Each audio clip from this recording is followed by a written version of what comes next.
अंतिम दिन का चिन्ह कार्यक्रम में हार्दिक स्वागत है। Bible is a book of history, ऐसा क्यों कहते हैं? हिस्ट्री का मतलब है जो बीत चुका है उसे लिखना। But Bible is also book of prophecy. Prophecy का मतलब क्या है? जो होने वाला है उससे पहले ही बता देना। आज के कार्यक्रम में ब्रदर जगन आए हैं। आइए हम डैनियल चैप्टर 11 को देखेंगे और आपको बस यही करना है कि बाइबल और एक पेपर और पेन लेना है। Lots of interesting facts. We are going to connect how Daniel chapter 11 is a turning point in every Christian's life. चलिए देखते हैं। Brother Jagan, welcome to the programme. Praise the lord. बड़ी खुशी हुई। ये कार्यक्रम हम लगातार कर रहे हैं, बहुत सारे फैक्ट्स हमें खोदने पर मिल रहा है। अभी हम डैनियल के किताब को देख रहे हैं और यही नहीं, डैनियल के किताब में chapter 11 is a very crucial turning factor in world history and biblical history and prophecy. मेरा ये स्टेटमेंट सही है क्या? 100% करेक्ट स्टेटमेंट है। उसे आप कैसे सही स्टेटमेंट कहेंगे? क्या कारण है ये पूछे तो दुनिया के इतिहास के बारे में कहीं भी चले जाइए हमें पता चल सकता है, यानी उसे तो सब ने लिखा है। बाइबल एक जगह पर आकर रुकती है और फिर से शुरू होती है, इसीलिए हम इसे पुराना और नया नियम कहते हैं। यानी रुकने के बाद और फिर शुरू होने के बीच में जो समय था, विद्वान इसके बारे में बताते हैं ये 430 साल का समय था, और कुछ लोग कहते हैं उसमें से 400 साल अंधकार का समय था, यानी मलाकी से मत्ती तक। अंधकार का समय का जो स्पेसिफिक रीजन है, that is because God did not speak, इसलिए है क्या? उस समय न कोई भविष्यवक्ता था और ना ही कोई भविष्यवाणी हुई। परमेश्वर का आत्मा भी किसी को नहीं दिया गया था। परमेश्वर की आत्मा के द्वारा कोई नहीं बोला। कुछ लोग परमेश्वर के लिए बड़े ईर्ष्या से जिए, मकाबियास जिन्हें कहते हैं, वो लोग थे जो आत्मा में रहे। यानी यहाँ पर कुल 66 किताबें हैं। ऐसे लिखने वाला, बोलने वाला कोई नहीं था। प्रकाशन के रूप में कहा जाए तो पवित्र आत्मा इस समय काल में नहीं था। यानी हम देखते हैं उत्पत्ति 1-2 में परमेश्वर का आत्मा पानी पर मंडरा रहा था। यह क्रिया शुरू नहीं हुई। यानी इस तरह से लगभग 400 साल का समय था। यानी ये 400 साल अंधकार का समय था। तो इस समय में जो इतिहास है बाइबल में लिखा है क्या? यानी सारी किताबों में सबसे पुरानी किताब कौन सी पूछे तो वो यही है। सामान्य रूप में सबसे पुरानी किताब को वो अपना आधार बनाते हैं। उदाहरण के लिए अगर आर्कियोलॉजिस्ट से पूछे, अगर फादर ऑफ आर्कियोलॉजिस्ट के बारे में पूछें तो फ्लेवियस जोसेफ के बारे में बताते हैं। उनकी किताबें भी उपलब्ध है, वो पहली सदी में थे। उनकी किताबों के द्वारा ही आर्कियोलॉजी का अध्ययन किया जाता है, ये बात तो सब जानते हैं। उसी तरह से दुनिया की किसी भी किताब को इसके संदर्भ में देखते हैं। ये सबसे पहली किताब है, ये पहले के जमाने से है, पर विश्वास नहीं करते। यानी वो इसे एक धार्मिक रंग लगाकर देखते हैं। क्रिश्चियन लोगों की किताब है कहते हैं। यानी मैं तो यही कहूंगा कि इसे एक सबूत के रूप में भी देखें। मैं कहूंगा इसमें जो लिखा है उसे देखकर दूसरों के सबूत देखिए, क्योंकि यहाँ पर 6000 साल से भी ज्यादा का इतिहास है। उन 400 साल का इतिहास इसमें नहीं है, ये कहते हैं। हमारे परमेश्वर तो ज्ञानी परमेश्वर है, सर्वज्ञानी परमेश्वर है। उन 400 साल के इतिहास के बारे में भविष्यवाणी में बताया है, वो भी है। वो है 11th चैप्टर। देखिए, उदाहरण के लिए हम कहते हैं मैं कुछ समय आराम करूंगा। यानी देखिए, कई बार घर में बच्चे कहते हैं ना, पिताजी शाम की प्रार्थना के समय तक मैं आ जाऊंगा, आपको जो भी चाहिए टेबल पर रखा है, आप खा लीजिए। करेक्ट। उसी तरह से अंधकार का 400 साल का समय आएगा, तब मैं बात नहीं करूंगा, लेकिन उस समय क्या होगा वो मैं बता रहा हूं, तुम उसे पहचान लेना। इस तरह 11वां अध्याय चैप्टर। इसमें आश्चर्य की बात यह है कि इस डैनियल चैप्टर 11 को क्यों एक एक बिलीवर, एक एक क्राइस्ट बिलीविंग बिलीवर, उन्हें इसे क्यों ध्यान से पढ़ना चाहिए? इसमें ऐसा क्या? देखिए, हम लोग ये कह रहे हैं ना कि वर्ल्ड हिस्ट्री, उस डिटेल्स के बारे में अगर विस्तार से बताएंगे तो। देखिए, ये जो 11वां अध्याय है विश्व के इतिहास से मसीह यीशु तक लेकर आने वाला महाद्वार है। यानी एक राज्य में जाने के लिए एक एंट्रेंस होता है, गेटवे ऑफ इंडिया जैसे कहा जाता है ना, वैसे एंट्रेंस। वैसे ही यीशु में प्रवेश करने के लिए एक एंट्रेंस है, और वो है ये 11वां अध्याय। यानी आप इतने दिलचस्पी से पूछ रहे हैं, यानी विश्वासी जो अध्याय सबसे ज्यादा नहीं पढ़ते हैं वो ये 11वां अध्याय है। ऐसा क्यों? क्योंकि इसमें कुछ भी समझ में नहीं आता है। कारण क्या है? देखिए, आपने भी इसे पढ़ा होगा। उत्तरी देश का राजा, दक्षिणी देश का राजा, इस तरह से बार बार बताया है। वो तो है। एंड अचानक जब आप देखते हैं तो थोड़ा कॉम्प्लेक्स लगता है। यानी यहाँ की जो जानकारी है ये जिप मोड में है। कंप्यूटर में जैसे कहा जाता है ना, कंप्रेस्ड मोड में है। Compressed mode. तो हमें इसे समझने के लिए जरूरी है कि एक्सट्रैक्ट करें। उसी के लिए तो ये कार्यक्रम, ये उसी के बारे में। बार बार आपने एक शब्द कहा है, हम खजाना देते हैं, हम खजाना देते हैं। हम सच में खजाना ही दे रहे हैं। दानियल में ये कहा है, इस पुस्तक पर मुहर लगा के तो इसे बंद रख।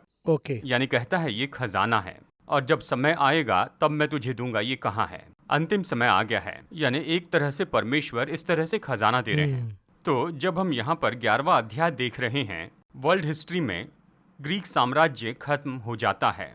ग्रीक साम्राज्य के बाद रोम साम्राज्य शुरू होता है। रोम साम्राज्य को आना था। रोमी साम्राज्य में अगस्टस कैसर के समय यीशु का जन्म हुआ, लूका ये बताता है। तो ग्रीक साम्राज्य से रोम साम्राज्य का जो कॉन्सेप्ट है 11वें अध्याय में लिखा है। ठीक है, हम इसमें ये देख सकते हैं। अब ये चैप्टर 11 चैप्टर डैनियल को हमें कैसे देखना चाहिए, कैसे समझना चाहिए, इसे हम कैसे स्टडी करके क्राइस्ट के एंगल से, मतलब क्राइस्ट के आने तक कैसे उसे कनेक्ट करें? एक एक वचन में बताया गया है। ओके, यानी सीक्वेंशियल, जैसे जैसे होना है उसके बारे में एक एक वचन में बताया। यहाँ पहले 2 वचन हम पढ़ते हैं। यहाँ परमेश्वर ने कहा है, दारा राजा के राज्य के पहले वर्ष में उसको हियाव दिलाने और बल देने के लिए मैं ही खड़ा हो गया। उस काल में परमेश्वर किससे बात करते हैं? दानियल से बात कर रहे हैं। परमेश्वर ने दानियल को बताया। इसके बाद में 3 और राजा आएंगे, अगले वचन में कहा है इसके बाद में 3 राजा आएंगे। फिर जो चौथा राजा होगा वो राजा ग्रीक साम्राज्य के विरुद्ध में सबको जमा करेगा। यहाँ लिखा है ग्रीक राजा के विरुद्ध में सबको लाएगा। दूसरी बात, उस राजा का नाम जेरक्सन था, जैसे हम कोरिस कहते हैं जेरोक्सिन। इतना एक्यूरेटली और इतना क्लियरली अगर प्रभु बता रहे हैं तो किस हद तक फ्यूचर प्रभु के हाथ में है, इसे मैं बहुत ही हैरानी से देखता हूँ और आश्चर्य होता है कि ऐसे प्रभु की हम आराधना करते हैं। बहुत आनंद होता है। मैं हमेशा यही कहता हूँ, हम 10 से 1 में जाते हैं या 1 से 10 में जाते हैं, हम 1 में होंगे। हम सोचते हैं 10 की ओर जाएंगे, हम 10 को जानते हैं। 10 खत्म कर चुके हैं, वहाँ पर पूर्ण विराम लग गया है, यानी हमने 10 तक देख लिया है। और फिर हम देखते हैं कि कैसे दौड़ कर आ रहा है।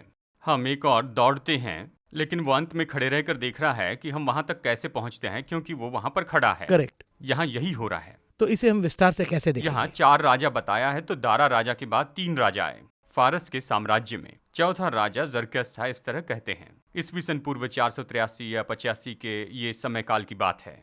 इसके बाद क्या कहता है वचन 3 में, जब वो धन के कारण सामर्थी होगा तब सब लोगों को यूनान के राज्य के विरुद्ध उभारेगा। फिर उसका राज्य टूटेगा और चारों दिशाओं में बटकर अलग हो जाएगा। अब हम आसानी से इस बात पर आते हैं। कहाँ पर आते हैं? क्योंकि पिछले प्रोग्राम में हमने दर्शकों को अच्छे से समझाया है, सिकंदर के बारे में बताया। एकदम साफ है। सिकंदर बड़ा राजा था। हमारे पिछले प्रोग्राम में मैं एक बात बताना भूल गया था, वो बात मैं आपको बता नहीं पाया था। ये सच में बहुत ही दिलचस्प बात है। यानी ग्रीक साम्राज्य का सबसे पहला राजा तो सिकंदर था। उसको यरूशलेम पर अपार स्नेह था, कहा जाए तो एक सॉफ्ट कॉर्नर। इसका कारण क्या है पता है? उस समय के महायाजक जो वहां पर थे, जुत्वा, इसके बारे में मैंने बताया है। ये जुत्वा सिकंदर के बारे में सिकंदर को बताता है। देखो तुम्हारे बारे में बाइबल में यहाँ लिखा है। उस स्क्रोल्स को दिखा रहे हैं। स्क्रोल्स दिखाता है और सब बताता है। मैंने एक और विषय के बारे में सुना है, बस मैंने इसके बारे में सुना है। ये किसी ने कहा है, एक इतिहासकार ने ये कहा है। उन्होंने क्या कहा? उसे चीता कहा गया है, यानी सिकंदर को चीता कहा गया है। सिकंदर का एक और नाम था विदेशी चीता उसके शहर में, यानी ग्रीक मैथोलॉजी में उसे चीता कहा था। उसी का विवरण दिया गया है। ओके। ये सुनकर वो चकित हो गया। तो उतना एक्सप्लेन करके, यानी इतना विवरण बाइबल में दिया है, उसके पैर जमीन पर नहीं टिकेंगे। जोसेफ नाम का एक हिस्टोरियन ने किताब लिखा है, अलेक्जेंडर का उस प्रीस से मुलाकात होने से पहले उस प्रीस के जैसे कोई उनके सपने में आएंगे, ऐसा लिखा है। मकिदुनिया से निकलते समय केवल 11 साल की उम्र में निकला। उसको जो हिम्मत मिली वो तो उसके सपने से मिली। करेक्ट, उसका हूबहू कंफर्मेशन है। वो खत्म करने वाला था। यरूशलेम में आता है, वहां पर जुत्वा खड़ा था उसी रंग के वस्त्र पहने हुए। तो वो जाकर झुक जाता है। तो उसके जनरल्स ने सोचा ये पागल हो गया, इस पर कोई आत्मा चढ़ गई है। वो आत्मा पर विश्वास करते थे। तब उसने कहा, नहीं, मैंने इस व्यक्ति को सपने में देखा था और उसके बाद ही मैं युद्ध करने के लिए निकल पड़ा। मैं पूरी दुनिया जाकर आया हूँ। एक जगह पर दर्ज है, उसने यरूशलेम से कुछ नहीं लिया। करेक्ट। उन पर कर नहीं लगाया, बस उसका नाम पैलेस्टीन रख दिया और उसके बाद में वो वहां से चला गया। बहुत ही इंटरेस्टिंग फैक्ट है, क्योंकि अलेक्जेंडर चाहा तो कुछ भी कर सकता था। सिकंदर सब कुछ कर सकता था। हाँ, यही उनका स्वभाव है। यानी उसने जमीन पर कब्जा किया। इतिहास में हमने पढ़ा है जमीन के 2 हिस्से, एक टापू पर है, दूसरा नॉर्मल है। यानी जब कोई उसे पकड़ने के लिए आता तो वो टापू पर भाग जाता था। ओके। और वो टापू कई किलोमीटर दूर था, वहां जा नहीं सकते थे। सभी राजा बस वहीं पर आकर रुक जाते थे। देखिए बाइबल कहती है, मैं तेरी मिट्टी खोदूंगा, इस तरह लिखा है। देखिए तो सिकंदर ने क्या किया, उस द्वीप तक सड़क बनाई। वो सड़क कैसे बनाई? किनारे पर जितने घर थे सब तोड़ दिए, सब घर तोड़कर उसे समुद्र में डालता गया। यानी उसने मिट्टी खोद कर वहां पर समुद्र में डाली, इस तरह विवरण के साथ बताया है। ये इस तरह का मनुष्य था, वो इतना क्रूर था। हाँ। वो अगर यहाँ पर आकर इतने प्रेम से बात करके चली जाए, क्या कहें, तो परमेश्वर ने उसे कैसे तैयार किया? पहले से ही। मैं हमेशा यही बताता हूँ। यानी देखिए, तकलीफें आने के बाद हम जान पाते हैं कि देखिए तकलीफें आई हैं, लेकिन उसके आने के पहले परमेश्वर ने उसके लिए हल रखा है। करेक्ट। तकलीफ आने के पहले ही परमेश्वर उसे जानते और उसके लिए समाधान देकर रखते हैं। चाहे कोई भी तकलीफ क्यों ना हो, सारे कष्टों के लिए, तकलीफों के लिए परमेश्वर ने पहले ही हल दे दिया नहीं है। करेंगे, एक छोटा सा ब्रेक लेंगे, आगे बात करेंगे। अलेक्जेंडर के बाद अब आने वाला बहुत ही इंटरेस्टिंग है, but will talk after the short break.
Welcome back after the break.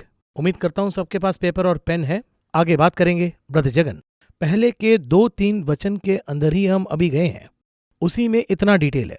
आगे अगर आप देखेंगे तो अलेक्जेंडर के विषय में जब हम बात करते हैं तो वहां से एक युग पैदा होता है, उसके बारे में जरा एक्सप्लेन कीजिए। ये देखिए, हमने तीसरा और चौथा वचन देखा शुरू था किया। ब्रेक के पहले। करेक्ट। वचन 3 और 4 में सिकंदर की मृत्यु के बारे में बताया है। यानी उस राजा के जाने के बाद उसका राज्य टूट जाएगा, न उसके राज्य की शक्ति ज्यों की त्यों रहेगी और न उसके वंश को कुछ मिलेगा, क्योंकि उसका राज्य उखड़कर उनकी अपेक्षा और लोगों को प्राप्त होगा। साफ लिखा क्लियर है। अगर आप सिकंदर के साम्राज्य को देखें तो उसका साम्राज्य उसके बच्चों के हाथ में नहीं आया। जब सिकंदर की मृत्यु हुई वो 33 साल का था। करेक्ट। 22 साल की उम्र से लड़ने लगा। हालांकि सिकंदर तो अपनी निजी जिंदगी में गलत व्यक्ति था। सिकंदर की मृत्यु के वक्त उसके बच्चे तो बहुत छोटे थे और उसके बच्चे भी मारे गए, इस तरह इतिहास में हम देखते हैं। यानी सिकंदर का जो राज्य था 4 जनरल्स को बांटा गया।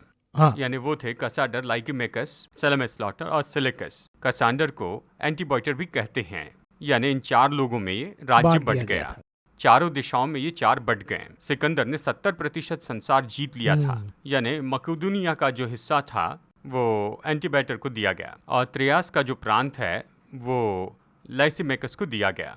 यहाँ पर हम एक मुख्य विषय पर आते हैं। यहाँ पर हम इस बात को देख सकते हैं, यानी वचन 9 में हम यहाँ देखते हैं, तब उत्तर का राजा दक्षिण में आएगा। हाँ। ठीक जी है। वचन 5 में कहता है दक्षिण देश का राजा बल पकड़ेगा, इस तरह कहता है। वचन 5 से शुरू होता है उत्तर देश, दक्षिण देश। कैसे कैलकुलेट करेंगे? उत्तर और दक्षिण कैसे कैलकुलेट करेंगे? यरूशलेम से कैलकुलेट किया। वही बेसलाइन है। देखिए, हमारे लिए साउथ, वेस्ट, नॉर्थ कैसे हैं?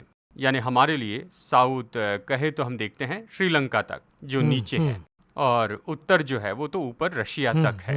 लेकिन इन लोगों के लिए ये कैसे था? मिस्र से सीरिया तक, यरूशलेम से Correct. यहाँ और वहाँ। यहाँ से देखे तो अलग है, हाँ। लेकिन यरूशलेम से देखा जाए, ये मैप भी बहुत इंटरेस्टिंग है। बीच में है इजराइल, होली लैंड। जी, सीरिया और मिस्र के बिल्कुल बीच में Correct. होगा। देखिए, यहाँ इसके पीछे एक आत्मिक कारण है। देखिए, परमेश्वर ने क्या कहा? इस भूमि की सीमाएं बांटी गई, आदम के बच्चों के अनुसार उनका हिसाब किया गया। हम क्या करते हैं? एक जमीन को खरीदकर फिर उसे बांट देते हैं। इस्राएल ने वैसे ही किया था। परमेश्वर कहते हैं आदम को रखकर बांटा गया। ओह, उनको लेकर बांटे। आदम को अपने मन में रख के, यानी आदम के राइट का उसे देंगे, लेफ्ट का इसे देंगे, ऐसा बांटा था। तो उसके बांटने का ढंग कैसे होगा बताता हूँ। यरूशलेम को इस तरह रखते हुए दक्षिण में मिस्र है, उत्तर में सीरिया, ऐसे परमेश्वर ने कहा। इस तरह से उत्तर का राजा, दक्षिण का राजा। ये इतिहास कहाँ से शुरू हुआ अगर आप ये पूछे, 4 जनरल्स से शुरू हुआ। दक्षिण का राजा कौन था? ये था तलामिस लॉटर, वन ऑफ द वो एक जनरल्स ऑफ जनरल था। अलेक्जेंडर। और उत्तर में जो राजा है, ये उत्तर का राजा कौन है ये पूछे तो सिलिकॉस वो राजा था। करेक्ट। सिलिकॉस कौन है अगर ये पूछे तो ये तलामी से निकले हुए लोग हैं।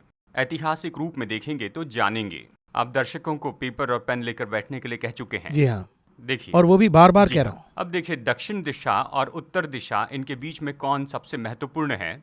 तलामिस लॉटर है और सिलिकॉस का घराना है। इन दोनों के बीच में ये विषय है। अगर हम यहाँ पर वचन को गौर से देखें तो क्या देखते हैं कि एक मुसीबत आती है। एक लड़की से शादी करने से वो लड़की हमें प्रयोजन करेगी, ऐसा उसने कहा, और उसने उस लड़की की शादी करवा दी। ऐसा एक प्लान है। अब यहाँ पर वचन 6 में हम पढ़ते हैं, कई वर्ष के बीतने पर ये दोनों आपस में मिलेंगे और दक्षिण देश के राजा की बेटी उत्तर देश के राजा के साथ वाचा बांधेगी। तो टलोमी ने अपनी बेटी की शादी उससे की। उसका नाम था बर्निसन। किससे शादी करवाई पता है? एंटियकस II से उसने अपनी बेटी की शादी करवा दी। एंटियकस II की पहले से शादी हो गई थी। एंटियकस II की जो पहली रानी थी वो बहुत विख्यात थी। उसका नाम लोवेडिस था। वो तो बहुत ही विख्यात थी। उसके रहते हुए भी इसने दूसरी शादी की। वचन 6 ये बताता है। और फिर आगे क्या कहता है? परंतु उसका बाहुबल न रहेगा और न वो राजा न उसका नाम रहेगा, परंतु वो स्त्री अपने पिता और अपने संभालने वालों समेत अलग कर दी जाएगी। बेरनिस को जहर देकर मारा गया। ओके। देखिए, ग्रीक और रोमन, इन दोनों के बीच में जो षड्यंत्र है वो बहुत बुरा था। ये तो बहुत बड़ी ऐतिहासिक घटना थी। जी हाँ, क्योंकि दे वर रूलिंग वो बहुत बड़े पॉलिटिकल पावर थे ना। ये सच में बड़े साम्राज्य थे और इन्हीं के आधार पर बहुत सी फिल्में बनाई गई जी हैं। हाँ। उसके आधार पर ये फिल्में बन रही हैं। यही उसका बेस है। यानी देखिए, बिरनिस के साथ वो क्या करती है, उसे जहर देकर मार देती है। देखिए, यहाँ पर वचन 6 में बताया है। ये कहता है, परंतु उसका बाहुबल बना न रहेगा। वचन 6 कहता है उसका बाहुबल बना न रहेगा। इसके बाद में तलामी उसका बदला लेता है, यानी वो उसका पलटा लेता है। इसलिए वचन देखिए, फिर उसकी जड़ों में से एक डाल उत्पन्न होकर उसके स्थान में बढ़ेगी। वो सेना समेत उत्तर के राजा के गढ़ में प्रवेश करेगा और उनसे प्रबल होगा। वो कहाँ आता है, यानी कहाँ पर आता है? देखिए, एंटियकस मारा जाता है। अब यहाँ लोइडिस ने क्या किया? उसे भी मार दिया। लोइडिस रानी ने राजा को मार दिया, यानी रानी ने इस नई रानी को मारा, उसके बच्चों को भी मार दिया। अब उसका बेटा छोटा था इसलिए वो रानी बन गई। यानी इस तरह से ये सब हुआ। शायद आप ये सोच रहे होंगे, इतना इतिहास इसमें बताया गया है, इतिहास की एक एक बात लिखी गई है। नहीं, देखिए, इसी बात को मैंने शुरू में ही बताया कि हिस्ट्री और प्रोफेसी में डिफरेंस होता है। जी हाँ, prophecy is before the event, history is after the event. 175 साल से भी पहले की Correct. बात है। सही सब है। बताया गया था, कितने परफेक्ट तरीके से। क्यों केवल यही अध्याय? यह अध्याय इतने राज्यों के बारे में इतनी सटीकता से क्यों बताता है अगर आप ये पूछे तो? जैसे इसके बारे में एक व्यक्ति ने कहा, बाकी भविष्यवाणियां इतनी सटीक नहीं, लेकिन यहाँ पर हर एक बात कदम ब कदम बताई गई है। यानी जैसा सब कुछ हुआ उसके बारे में पहले लिखा गया। सच में उसके बाद ये भविष्यवाणी है, ये साबित हो गया। क्योंकि दानियल के बाद के जो हस्तलेख हैं वो हमें मिल चुके हैं। यानी इस घटना के 300 साल के पहले के जो स्क्रोल्स हैं वो हमें मिल चुके हैं। ये इतना सटीकता से क्यों कह रहा है पता है? क्योंकि ये सारी घटनाएं बाइबल के अंधकार के समय में हुई हैं।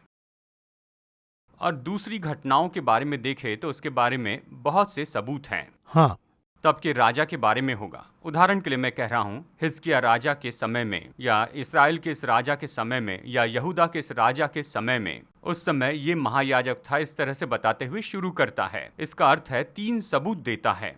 यानी यहाँ एक राजा है, वहाँ एक राजा है, ये महायाजक है। यानी उस समय में कौन कौन था, इस बात का आप सबूत देख सकते हैं। करेक्ट। लेकिन इस बात को आप ढूंढ नहीं सकते हैं। क्यों? क्योंकि ये अंधकार के समय में हुआ। इस्राएल देश मिटने वाला जी था। हाँ, आगे क्या होने वाला है ये उन्हें पता ही नहीं था। इसलिए कदम ब कदम यहाँ पर सब बताया गया है। ये महत्वपूर्ण सबूत है, ऐसे उसने पहले ही बता दिया। इतने सिद्ध परमेश्वर और कोई नहीं है। उतना एक्यूरेटली डेट इतनी वाइज सटीकता से बाइबल में बताया, बहुत अद्भुत है। अगर आप इस अध्याय को ध्यान से पढ़ें, यानी इसके बाद में क्या हुआ, यानी बिरनिस के बाद, उसकी हत्या के बाद टलोमी के परिवार से उसका एक भाई आगे आता है और वो लड़ता है। उसका भाई लड़ता है और फिर लड़के क्या करता है, वो सब पर जय पाता है। इसके बाद वो कुछ वर्ष तक उत्तर देश के राजा के विरुद्ध हाथ रोके रहेगा। बिल्कुल इसी तरह से हुआ। और फिर वचन 9 में क्या कहता है, तब वो राजा दक्षिण देश के राजा के देश में आएगा, परंतु फिर अपने देश में लौट जाएगा। किसके बारे में कहा? सिलिकस II के बारे में बताया गया है। सीरिया बोनेसिया को वो पीड़ित करेगा और चला जाएगा, यानी फिर से अपने देश में वो लौट जाएगा। देखा जाए तो सेलिकस II के बारे में सेलिकस निकोडोरस एंटियोकस IV निफिफिनुस आएगा, जैसे हमने इसके पहले बाद में देखा। देखेंगे। यानी इस 4 के पहले के भी हम देखेंगे, 1 2 3 4 सबको हम देखेंगे। अब यहाँ पर हम जो देख रहे हैं ये सेकंड था, सेलिकस में दूसरा था। और इसके बाद तीसरे के बारे में वचन 10 और 11, उसके पुत्र झगड़ा मचाकर बहुत से बड़े बड़े दल इकट्ठे करेंगे और उमड़ने वाली नदी के समान आकर देश के बीच होकर जाएंगे, फिर लौटते हुए उसके गढ़ तक झगड़ा मचाते जाएंगे। दक्षिण देश का राजा चिढ़ेगा, उत्तर देश के उस राजा से युद्ध करेगा। वो राजा लड़ने के लिए बड़ी भीड़ इकट्ठी करेगा, पर भीड़ उसके हाथ की जाएगी, यानी वो मिस्र की बड़ी सेना पर जय पाएगा। ये उत्तर का राजा कौन था? एंटियोकस द ग्रेट, इस तरह से कहा जाता है। यानी 3 लोगों को ग्रेट नाम दिया गया। पहला है Cyrus the great, Alexander the great, Antiochus the great. केवल ये 3 लोग थे। यहाँ 11वें अध्याय में एंटियोकस द ग्रेट के बारे में बताया। और इसका जो राज्य था वो बहुत बड़ा था, उसे कोई जीत नहीं सकता था, यानी ये ऐसी सोच में थे। और इसके बाद वचन 12, उस भीड़ को जीतकर उसका मन फूल उठेगा और वो लाखों लोगों को गिराएगा, परंतु वो प्रबल न होगा, यानी वो प्रबल नहीं होगा। अब ये खत्म होता है। अब अगली घटना देखेंगे। अब अगले राजा और साम्राज्य की ओर आगे बढ़ते हैं। यानी अब यहाँ पर क्या हो रहा है, वचन 13 और वचन 14। यहाँ पर देखिए कुछ साल बीतने के बाद क्या होता है। जो मिस्र है, उन दिनों में बहुत से लोग दक्षिण देश के राजा के विरुद्ध उठेंगे, वरन तेरे लोगों में से भी उपद्रवी लोग उठ खड़े होंगे, जिससे इस दर्शन की बात पूरी हो जाए, परंतु वे ठोकर खाकर गिरेंगे। तब उत्तर देश का राजा आकर घेराबंदी करेगा और दृढ़ नगर को ले लेगा, और दक्षिण देश के प्रधान खड़े नहीं रहेंगे। यहाँ पर क्या कहता है देखिए, यानी उस समय के इस्राएल में, यरूशलेम में जीतेंगे तो नहीं, वरन तेरे लोगों में से भी उपद्रवी लोग उठ खड़े होंगे, परंतु वे ठोकर खाकर गिरेंगे। यानी उस समय यहाँ इस्राएल में बगावत होगी। इन दोनों का पहले युद्ध चल रहा है। उसके बीच यहाँ इसके द्वारा कौन प्रभावित होगा, जैसे मैंने शुरू में कहा है, यानी उसे किस में से होकर जाना है? बीच में इस्राएल से। यानी उसको लड़ने के लिए यहाँ पर आना है तो इस्राएल में से होकर जाना है, इसको उससे लड़ने जाना है तो इस्राएल को पार करना है। ऐसा हो गया कि इनको और कोई चारा ही नहीं है, बुरी तरह फंस गए हैं। जी बिल्कुल, बीच में फंस गया। वो भी प्रभु का प्लान है, परमेश्वर की ही योजना थी। यानी ये राज्य खत्म हो रहा था। ग्रीक साम्राज्य के बाद रोम साम्राज्य आना था। इन 400 सालों में ये देश रेगिस्तान बन गया। क्यों रेगिस्तान बन गया? क्योंकि यीशु को आना था। करेक्ट। सो क्राइस्ट का कमिंग के लिए, फर्स्ट कमिंग के लिए जमीन तैयार की, रेडी कर रहे हैं। जमीन तैयार करने के लिए प्रभु ने इन्हें नियुक्त किया। इन दोनों की लड़ाई में ऐसे होता है। देखिए, मैं हमेशा एक बात कहता हूँ, दुनिया में कोई घटना होती है, उस घटना के पीछे परमेश्वर अपना काम पूरा करते हैं। दुनिया की नजर तो वहां पर होती है, लेकिन यहाँ पर हम देख सकते हैं कि परमेश्वर की इच्छा वहाँ पर पूरी होती है। हम इसे बदल नहीं सकते हैं। यानी बहुत से संदेश में मैं उदाहरण देता हूँ। पहला विश्व युद्ध होगा, दूसरा विश्व युद्ध होगा। दुनिया के हिसाब से देखिए, पहले विश्व युद्ध के लिए कारण है ऑस्ट्रिया और जर्मनी के बीच की लड़ाई। ये उनका पर्सनल इशू था, फिर आगे विश्व युद्ध बन गया। ये लड़ाई इस तरह से चलती रही। 4 साल का ये विश्व युद्ध था, 1914 से 1918 तक। फिर युद्ध खत्म हुआ, उनके बीच में शांति वार्ता लिखी गई। फिर लीग ऑफ नेशन बनाया गया इंग्लैंड में। उस समय इंग्लैंड बहुत प्रभावित था, उसने ये बनाया। ये सब बनाकर संधि पर दस्तखत किए कि अब युद्ध नहीं होंगे। लड़ाई से क्या फायदा होगा, लड़ाई करके किसका कोई फायदा हुआ क्या, ये बात नहीं। उसके पीछे परमेश्वर का अपना उद्देश्य था। वो क्या था जानते हैं? 1800 साल से भी ज्यादा समय बीत गया था और अब इस्राएल देश बनाया जाएगा, उसका ये चिन्ह था। ये कैसे हुआ? बेल्फर नाम के इंग्लैंड के फॉरेन मिनिस्टर जो थे, उनकी वजह से इस्राएली लोग अपने देश में वापस जाकर रह सकते हैं, ये नियम बनाया गया। फर्स्ट वर्ल्ड वॉर के बिना ये घटना नहीं होती। फर्स्ट वर्ल्ड वॉर के बिना ये नहीं होता। फर्स्ट वर्ल्ड वॉर में इंग्लैंड को गन पाउडर की जरूरत पड़ी, यानी पहली बार गन उपयोग की गई। युद्ध में हवाई जहाज उपयोग हुए, उन्हें बारूद की जरूरत पड़ी। और उन्हें बारूद ढूंढकर कौन देता है? वेल्समैन नाम के एक व्यक्ति। वो एक यहूदी थे, अच्छे डॉक्टर थे। उन्होंने मक्कई में से उनके लिए गन पाउडर बनाया, तो उनका सम्मान करना था। तुम्हें क्या चाहिए जब पूछा तो उन्होंने कहा एक ही बात है, हमारे लोग बेघर हैं, हमारे पास अपना देश नहीं है। वो देश अभी आपका है। देखिए कितनी बड़ी बात है। 1914 तक वो देश टर्की के हाथ में था, पैलेस्टीन। 1918 में इंग्लैंड के हाथ आया। देखिए क्या मूव हुआ, जबरदस्त मूव है। कैसे हासिल हुआ ये जानना भी बहुत ही दिलचस्प बात है। यरूशलेम नगर इंग्लैंड के हाथ आया। ये सब होने के बाद यहूदियों के पास आया। टर्की कभी नहीं देता। यरूशलेम जब इंग्लैंड के हाथ आया, यानी इंग्लैंड के हाथ यरूशलेम को जाना होगा, उसे हासिल करने कोई आता है। वो कौन थे? वो थे जनरल एलनबी, यानी वो तो इंग्लैंड के सेनापति थे। उनकी यही इच्छा थी कि यरूशलेम जो नगर है, ये परमेश्वर का नगर है, इस पर बारूद से कब्जा ना हो। ऐसे कहकर उन्होंने हवाई जहाज से वो पर्चे नीचे गिराए, जहाज से फेंक दिए, ऊपर से उसे गिराया। जहाज से फेंक कर क्या कहा? ऊपर फ्लाइट से उन्होंने क्या कहा? आप सब लोग सरेंडर कीजिए, हम आपको कुछ नहीं करेंगे। जनरल एलन पी। एलन पी का मतलब क्या है? ALNP। ओके। यानी इस तरह से वहां पर आकाश से वाणी की गई और सब लोगों ने समर्पण किया और यरूशलेम को बिना बारूद से जीता गया। और अब ये यहूदा के हाथ में आएगा। ये परमेश्वर की योजना थी। ये पहला वर्ल्ड वॉर, परमेश्वर ने इसे होने दिया। इसी तरह दूसरा विश्व युद्ध, यानी हर एक बात के पीछे परमेश्वर की योजना है। यानी इस जगह पर यरूशलेम को बीच में रखकर क्यों इस तरह से लड़ाई हो रही है? इन दोनों की लड़ाई में इनके ऊपर प्रभाव पड़ता है। यानी जब घोड़े आते जाते हैं, इससे क्या होता है? देश पर प्रभाव पड़ता है। तो फिर ये क्या करते हैं? यहाँ पर खड़े होकर वो कहते हैं कि दर्शन को पूरा करना है। ये कौन से दर्शन के बारे में कहा? अगर ये पूछे तो मकबेर नाम की एक जाति के लिए जो उभर कर आएगी। इस तरह से यहाँ सब बताया बहुत सी विषय है ब्रदर जगन। हमने इतना हम तो अभी तक 12 या 14 तक ही आए हैं। जी हाँ। हाँ, अभी हम 13 तक आए हैं। अगले कार्यक्रम में हम इसी विषय के बारे में और बात करेंगे क्योंकि टाइम शॉर्ट है। लेकिन इससे तो एक चीज बहुत ही क्लियर है, God's plan is perfect and it happens accurately. ये बहुत ही क्लियर है। आगे बात करेंगे अगले हफ्ते, इसके बारे में हम और ज्यादा खोदेंगे। लेकिन एक चीज जो आपने कहा वो बहुत ही क्लियर है। We will dig more treasures in the coming week. इस कार्यक्रम में आने के लिए बहुत बहुत धन्यवाद। धन्यवाद।